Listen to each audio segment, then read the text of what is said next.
bagambe Tamale Mirundi JR tazanya kye yakola Wisdom Kaye Wisdom sister Senga Kaye ntia ne Senga Kaye tazanya kye yakola sister Junior nenga mufanshi oli omulangidde abakazi simanya abakadde bo simanya abagwa biki milioni 2 ez'obukesi kati kayo beto lyanga ku sente bajjo wankubidde sijja kuza wadde 10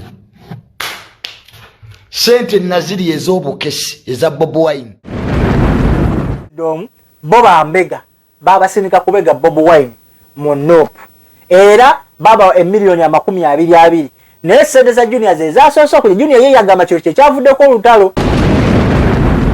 Yes, alright, tuba tuyingiddewo nate bampita Kaye Uganda straight out DXB to Uganda to the world. Alien skin of Dubai, the Bobi Wine of UAE. Ogezako kubanga tukwasaganya ensonga ez'enjawulo. Mbanzi guse mugutu gwa Kaye the broadcast. Ogezako kubanga tukakalabya ensonga wamu n'okubanga tuzibunyisa eggwanga n'okugatta kuba naffe ekyo kiba kyetaagisa okugattako. Ngaye dero okubagamba oba okubategeeza nti ebintu ebiseera ebisinga betugezako kubanga twogera ku wano. Yes, fine oba wabirabye. But we try to come out and clarify more about what happened or what the incident is. Netugezako kubanga tugeneralizing no kuwa the other side of the story. That's why we are here today. Baguse mkutuga broadcast ogezako kubanga tukwasaganya ensonga. Nemukasera kanu tuba tuyingiddewo nenga nyongera okubebaza mwenna gye muwangalira amawanga ag'enjawulo njimwebale nnyo kye mukola ky'amanyi okubanga mwekumira ku mukutu era nenyongera okusaasira abalwadde Mukama Katonda abayambe muberenga mugezako kubanga musuka n'abalamu sawa Mukama Katonda aberenga abongera obulamu era abateremu bwangu ne mubiki byonna bye mukola. Yes, tumira kubaganda baffe bonna amawanga ag'enjawulo gye muwangalira wangala mu UAE, Dubai, Abu Dhabi, Sharjah, Ajman, yonna wherever you are so long as you are in UAE nyongera kubanga okutumirako nti mujebalireko ddala abawangalire Qatar, Saudi Arabia, Turkey, mikwano gyange mwenna mbagala nnyo, Uganda, my country in particular. Mbasembyeyo kubanga I love you so much. Yes! Tuba tuyingiddewo nate okugezako okuwanya ensonga nga tobagamba tetulina gwe tusinga tetulina gwe tukolera kusinga aye tulina gwe tukolera kubanga tusa once but we the best in the system ogezako kuwa clarity on certain issues. Mbanyingiddewo nebifo nga sinaba kutandika mbeera eno njagala okubajjukiza omukutu guno guteekebwamu ensimbi abaliri beauty parlor. Wewe no mukyala yetaaga okubanga osiba kaviiri wetaaga okubanga bakolako makeup oli mugole bakutwala nca oli mugole olina kwanjula buli kimu ky'omanyi nti omukyala kimuyamba okubanga afaanana bulungi. Lili beauty parlor twamwongeddeko n'erinnya lya kitooke kifansalira azza abadde ow'embugubugu obuto enkanyana ezikuggwa mu face olw'ebintu byakola ku bakyala oba ku lw'obulungi bw'abakyala. Approaching ku namba eri awo wansi ate nga bagamba yakupakingidde package endala gye bayita Lili Beauty Supplies. Go ne yetaaga okubanga osurprising omwagalwawo oyina birthday, oyina baby shower, oyina mukolo ki buli mukolo gomanyi nti gulimu okubanga osurprisinga mwana yakoze bulungi wetaaga okubanga omusurprisinga kiki baby wo yakoleddeka anniversary wetaaga okubanga okamusurprisinga bekwate n'obanga oyina byokola nga kubanga bakutegekera birthday party yo oyina byokola oli busy ove ku mulimu nga buli kimu kyawedde dda babikwasaganya bulungi. Namba yaabwe eryawo bakubireko bajja kuba bakubuulira engeri gye bakikwasaganyamu n'okubanga bakuwa clarity on different issues wherever you are. Yes, tutandisa nti olwo tuba tuguddeho nenga bintu bingi ebize happening all over. Of course, I'll talk about things that are happening in our country, that is Uganda. Bintu okubanga bigezako kubanga bitambula mu mpolampola nenga kitugenda kusira tusimba kwesira lwe lutalo luli wakati wa mwana mulezi Kaye Wisdom bamuyita Senga Kaye Wisdom ne sister Tamale Mirundi JR. Yana abantu mutuma amanya mu sister Tamale. Anyway, abantu bana ababiri bayina olutalo masekati gaabwe olugenda maaso naye bino bye really byatutamye kubanga it started as a joke some way back. Olutalo nera lwasooka kusparking out between Tamale Mirundi JR ne mwana mulezi Wisdom Kaye mutabani w'omulaalo ne lubanga olugezako okusirikamu era ne babanga bagezako kubanga baddingana ate ntambi awo n'aluyingiramu ng'olwa Junior lwasirikamuko tambi yaluyingiramu awo naddamu neyasomera ne beesomera ne Kaye kati ate laba ne Junior ate naye bwazza omuliro n'agamba Kaye nali nakugamba nti nze sizikiza lutalo okuva lwagezako kubanga ovaayo okulumba bakadde bange. So beegeredde ebisongovu bibadde bingi of course naye nga twagale tukirize tugaane nti twali badde bantu bakulu mu nsonga ezimu kubanga Tamale Mirundi Jr agamanze nkola mu Ministry of Lands. Kaye Wisdom avaayo amugamba toyina bukakafu bulaga nti okola mu Ministry of Lands because toyina offer letter oba appointment letter jibaba nga bagezaako kuwa okubanga ogenda ku interview emwe kukiriza okubanga oyingira mu certain company. So Tamale Mirundi Jr Kaye Wisdom yamusimirawo ne million 5 esa Uganda bwagezaako kubanga aleta appointment letter Junior chiyagamenti yajije of course najwa mwana mulenzi Kasuku agezeko kubanga ajwa Kaye Wisdom akakasenti Junior omulimu gwaliko taguliko by chance bala aguliko by profession. So binye ebigezako kubanga byekisenyizibwa wakati wabana ababiri ebyali twaliddemu ne mwana mulenzi Saimo Kawalata ngo oyeno musajja mukukutivu presenter atenga wamanyi wali eriko ku BBS Telefina TV y'Obuganda. Naye nga Kaye Wisdom agamba abantu bano bagezaako kubanga bamumanyira ate nga yababeererawo mu mbeera nyingi nnyo omuli mwana mulenzi Junior nti yamusuzaako yamubeererawo Frank Antambi yamukola yamubeerera mu mbeera zonna nti Frank Antambi ono yali tayikyali oluvannyuma lw'akakalamu omuleetera Kaye Wisdom n'amugamba nti omunayo musajja ono ayagala kubeera nga ayingira mu mawulire. Of course Frank Antambi abasinga mumalenga mumuwulira mu fidiyo za firimu za VJ Junior of course nenga temumanyi Frank Antambi yani. So kakalamu ntinageza ko kubanga amutwalira Kaye Wisdom namwe omwana onayitaga kubanga ayingira mu mawulire gibeera ngo mukwatako biki. Kaye Wisdom kyakola agamba yamusuza yamuliisa nga tebalina gye babeera.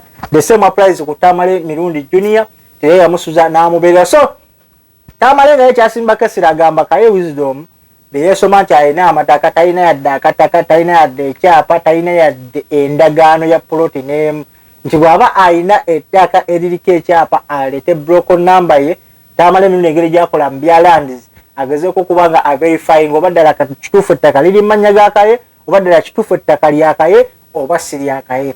So twabale tukyali awo Kaye Wisdom naye najjayo bukakafu ng'asinziira ku mukutu ogwa Kasuku Live ogezaako kubanga ajjayo ebyapa bye endagaano of course n'agezaako n'okulambuza abantu waite ewawe ewali apartments ze. Of course fena kye tutamanyi oba kituufu oba si naye social media eno ejja tuuba speed kuba kati yo yatuuka tekyaliko myaka. So yagezaako kubanga ajjayo clarity era broken number ne bagisomera Tamale Mirundi Jr ne bamugamba agezeeko engeri gyakola mu bya lands gezaako kubanga ogenda approving ddala kituufu nti akasajja ettaka kalina era na apartment kakola ki kazirina ng'amaze okuwa broken number. Ekisinga nno okuluma bano bombi abantu ababiri oba asake naye abantu abasatu mu nsi ya Katonda muno teri akimanyi naye agali mu nkubo gagamba bagezaako kulwanira namba to see who is the king of social media oba who is the king of blogging in Uganda. Of course we all know oba twali twakiteeka mu nzikiriza bonna n'abali Uganda ba blogger nti this thing was more of Jaja Ichuli was the king of social media in Uganda. So bwe yavaawo Mungu n'amujjulula RIP nti bano abaasigalawo abali bagezaako kubanga bali emabega oba bali bagezaako kubanga batambulira mu bigere bye bimu oba mu bufu bumu oba mu mulimu gwe gumu bagezaako okwetunulamu balabe who is who ani agezaako kubanga ashootinga ebigere by'omugenzi Jajja Ichuli. Naye of course bagamba ebivaawo tebyenkanankana no one can be compared to Jajja Ichuli according to the way he was. Era ekintu kyanyiziza nnyo Kaye nekyala kyasinza omunyiza kumugamba nti bwe yali mu UK yali ayagala kukwata Uganda is big. Uganda is a full-time job. Yeah, indeed it is.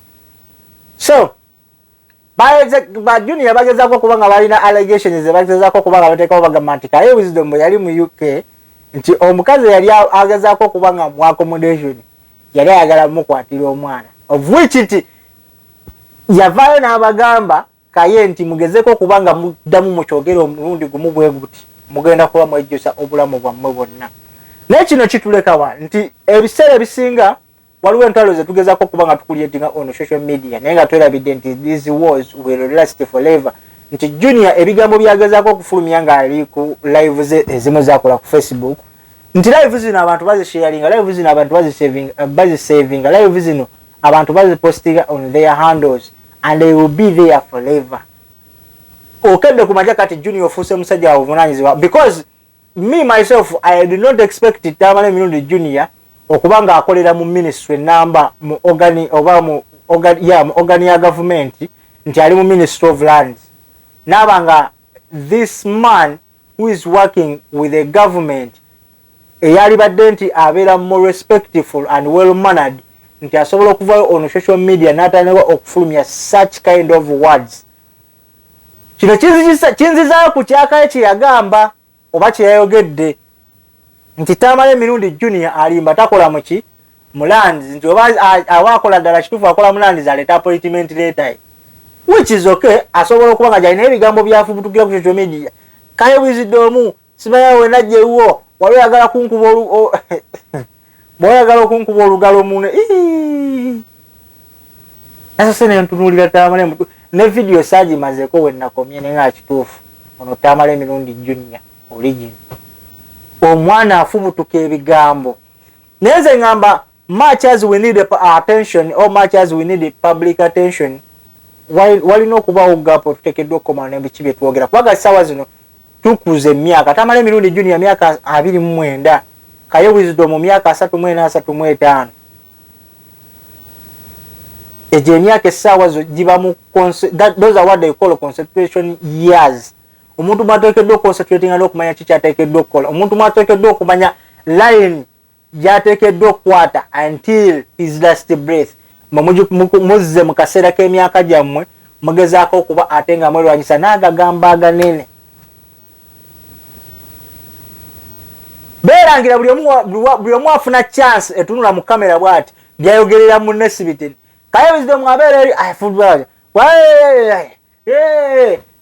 Junior natuka okuva naga Kaye Wisdom boba ambega baba sinika kubega Bob Wine monop era baba emiliyoni ya 22 naye sente za Junior ze zasoso kuli Junior ye yagamba kyo kyavudde ko olutalo oba kye kyava ko olutalo nti Junior mkusoko ku receiving sente ze z'obwambega okubega monop emiliyoni ya 20 kino kyanyiza Kaye Wisdom nagezako kuvayo nga akaya nagamba tekisoboka mulitekeddwa okuba nga mumpa omusingo gwa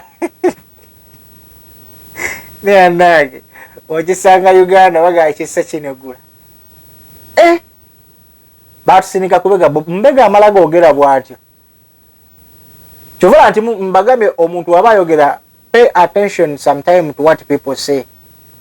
Abantu ebiseera ebisinga bayinza okwogera things only to attract the public attention. Because if you were given money ogenda okubaako omuntu gwoketta, you cannot just come out of anywhere nogamba nze ndi mbega bansindika kukola kino. Of course ne government oba yemuna omuntu abakusindisa ogenda okubega omuntu oyo is not stupid, basooka kuyisa mu mbeera ez'enjawulo okugezaako okulaba nga osuutinga qualification ez'omuntu nti ne bwe baba bakukwatidde into action you can't say anything. Negwe novayo nogamba fe tuli mbega batusindika kubega Bob Wine era ze bampadde miliyoni zanga 20 ze zikyakizira okunyiiza Kaye Wisdom. Really? Banaye tubeke embeera ezimu ze tugezaako kubanga tutambuliramu ng'abantu abakulu nti kati mmwe abantu abafunye kumanya through blogging oba through ogezaako kubanga muwa analysis ku nsonga ez'enjawulo, at least you would have used that nga opportunity ogezaako kukisomesa abalala, because there are a lot of people behind you ababatunuulira and they are like, oh, this guy is giving a good analysis, at least one day I will make my research and be like one of these guys. Nekati ate babalaba nti mutandinze blogging into a battleground y'ebivumu ate nga temuswala ebivumu ebimugezaako kubanga mufulumya, of which tebindana man tebiyisika mu kamwa ate nga moreover muli ku social media, because ensi ennaku zino etambulibwa ku social media. Ne bwe mba mugenze ku ma TVs, ne bwe mugenze ku radio stations, still you fire the same. Tuli ku kibanani Uganda waje tugenda. Really? waje tugenda. So tugezeeko kuba nga twetereza mu nsonga ezimu. Kaye Wisdom, Tamale Mirundi JR, of course Flakas and Yalike yasizinze fire oluvannyuma lw'abantu abantu abamu okuvaayo okugezaako kubanga boogera naye kubanga this ideological war oba olutalo lw'ebigambo luno, I know buli muntu abeerawo nga awulira ayagala kuwininga the majority. Bagambe Tamale Mirundi JR tazannya kye yakola Wisdom Kaye, Wisdom sister Senga Kaye. Nti ne Senga Kaye tazannya kye yakola sister Junior. Nenga mufanshi. Oli omulangidde abakazi simanya abakadde, bo simanya abagwa biki. Abasajja abakulu. Kaye Wisdom olina abaana. Kaye Wisdom kyengenda okunenyamu kiri ekintu kimu. Oli gwotunka n'eraba emyaka. People will say that simply because baligambye nti oli muntu mukulu olabi ebintu bingi. 35 years sije emyaka emitono kuba kati olumba flow yakuna. Sije jire emyaka emitono of course. Neno soka no kituna muno gambisanya nachi. Bo wali madeki Kaye Wisdom ngo chimanyi nti amataka gange ngalina je gali. There is no need of you to come out and prove to people nze nina kino no. Ebyo bintu biba bibala bisamu abantu abamu kye mutamanyi. You can't put me on demand or producing out something you've never given me. You cannot. Nkende kumacha nzize nkugambye nina suit yange nyambala texado nina texado zange 3 noja noda ku TV oba ku anywhere nogamba yokefa shalimba taina ya daka suit bwaba ine suit nze tadewe mitwala 5 ajije yajambale kale simply because oyogede nange nengena mwadrope ya nange nenga kampuleyo ka texado kange nenje ku kamera ka kino chi mukaya nanye no texado mu kino chi eno yakubiri kino chi eno yakusatu. Why do I have to prove you? Oba nina oba sirina chenina chekibe change. Yes, you can be operating on social media, all of you. Your work is on social media. Na yera still social media si ebafuga. There is life after social media. I think behind the camera or off camera, you two people, you have the kind of life you're living. Besides busy being critic or analyzers. Ndibasobola okuleetera ne bakwanjiza ensonga n'otandika dissecting part per part to come out with a clear information or with a clear clarification about the subject matter. That's all. But if you put all that aside of the research you made, everything you say, waliwo obulamu obuli besides camera. What atekedwa proving amuntu wakati Kaye Wisdom reaching to an extent kujisa ebyapa byo otugenda okusoma broken number mu public because you want to prove Tamale Junior that you have. Why? Bobo manyolina omuntu yena bwajana kugamba nti oli musiru ngokimanyi nti oli musiru tebawe kyo kuyombya. You told me I'm a fool. It is okay. I won't reply simply because I'm not a fool. But if I react to your statement that you told me if you were a fool and I fire you back, that means ndi musiru mfukide dale chocho yagala mbe. Atenga nze sichendi. Bonga mandi if oli musiru totegera thank you. Period. Mba nkugadde ate obogenda kunzizaako ki. Ovumye oli musiru nze kimanyi siri musiru. Probably muntu alina entegera ife nate tusobola kufaanaganya ntegera singa twalina entegera yemu singa ensi eri wala ate singa ensi yaggwayo dda. Kubanga osobola okuwangana n'omuntu ye ng'alowooza kwetuga. Kuwooza singa entegera twalina yemu nga buli bwalowooza okwetuga ffenna tugenda kwetuga singa tukyalina abantu. Katonda teyali musiru okuba buli omu nga yamuwa akatwa akakate nga takategera. Tusobola okuba nga tusobola okufulumya information yemu but in different time ne mu kulowooza okwenjawulo. So Tamale Mirundi JR ne Wisdom Kaye ebintu byemukola tebirina kye bibongerako mu you create numbers but this one demoralizes you. Seriously. It deprives you what? Okay, kumacha Kaye Wisdom ng'omuntu omukulu n'ogamba kandeso nyowe bana abaana tebalina kye bangattako. I've been in this game for a long time. nga bw'okyogera kuba Kaye Wisdom kyogezako kwogera buli kintu kyogezako kuba ng'oliretinga you relate things of way back before even ba Junior nga tebanaba ku surfacing. Of course Junior tukimanyi we yajira he came mu muyaga gwa people power ng'agezako kubanga ayogera on the side of Bobi Wine simply because abantu bali so attracted to Bobi Wine bagezako kuba nga bawa Tamale Mirundi Junior amatuna amaaso kubanga bagamwegeka. That's when he came into people's eyes nga teri muntu n'omwamu manyi. So najja mu game nagezako kuzimba ekintu se up to where he is right now. So Kaye Wisdom siye muntu oyo gwe wali baddako kubanga gwe already Tamale yagenda okujja nga you've been in the game of entertainment for a long time. Why would you have a time to exchange words with the Tamale Mirundi Jr.? Tekikola makulu. Yes, mu lutalo no muyinza okubanga mulimu abazifunamu and you create content for others, but for your own reputation in Muganda one. Kubanga oli bona amunyiza ajja kuza kati mbulira Tamale Mirundi Junior ku unfayalinga jafayalinga mu back towards you. Mbulira company chi eri corporate sobola okubanga gezako kubanga signing out contract with Tamale Mirundi Junior oba investment yonna. Etya ndi Tamale number 1 blogger mu kuvuma tumwa investment ena agenda kubanga influencer waffe mu kuvuma. So nze nongezako kubanga mbagamba nti mulekerawo okuvumirira ate abantu abamugamba nti these people bali ku social media bagezako okuvuma nga you set that example you to yourselves. Nti bwe muba mu exchange ebigambo mu exchange nga mu mbeera ya kuvuma. Kale musigena kubanga mbazaako n'omukono mbanyukiddayo muli bantu bakulu mulowooze ebintu ebimu mugezeko okubijja mu public ate mukule musobola okutula wansi at the end of the day ne musettinga out kimwe kye musuubira nti kyekyabaleeta okubanga mugezaako okwawukana ne mugezaako okubanga ate mugezaako okutegeregana n'okuzza embeera engulu. Yes, you could be create content to other people, but you did not give yourself a time okubanga mulowooza nti kino mwe kinaabalekawa at the end of the day. And you're going to lose some of the friends. Already Chatandi said that Saimoka Walata and Tamale Wisdom, they are no longer in good terms.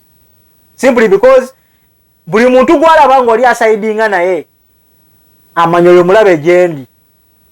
Tamale Mirundi Junior bwalaba Kaye Wisdom alinani aline kakalamu aline guni kakalamu kati sikyali wange kawade ne Kaye Wisdom ne Kaye bwalaba Sister Junior ngali ewa ne Frank Antambi nga bali wasayimo kawala tagawa sayimo sikyali wange kyovola sayimo yavuddeyo ne Europa mawunaga nali ewa Kaye yampa biscuit nampa n'amazzi agali mu soda zirimu ice cube bye nasiibirira anagenda okunnangira nze nga neerangidde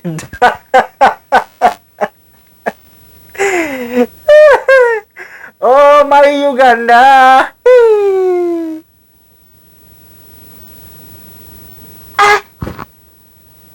I swear, a bag of social media. I have a lot of people following and I'm following from different countries, like the likes of Kenya, Tanzania, Rwanda, Nigeria, South Africa, but kino kibabulira with clarity. Namwe musobola okubanga mugeza mukiro kino onyerezako. These people tolisanga ntalo zaabwe mubali ku social media bevuma bawasiganya ebigambo. Embu enobwe agambe wati ne bwati ku gundi tekiriyo. Nemo muloza bote balina ba bloggers, bote balina bogezi, bote balina ba politics. They have. But they know what to do and they respect each other. If you are doing the same job, this world is a self-service. You choose what you want. And it's not forceful. Bampita Kaifash Uganda. Kula Kaifash Uganda the broadcast. Ogeza ko kubanga tukwasaganya ensonga enjawulo. Nenga twera twali tekewa maisimbi abali biti pala bwene etago kubanga sebaka vili. Tago kubanga bakola ko makeup. Buli kintu kyomanyi kikwatagana n'omukazi. Okubanga bakutereza bakumyula bakola buli kimu.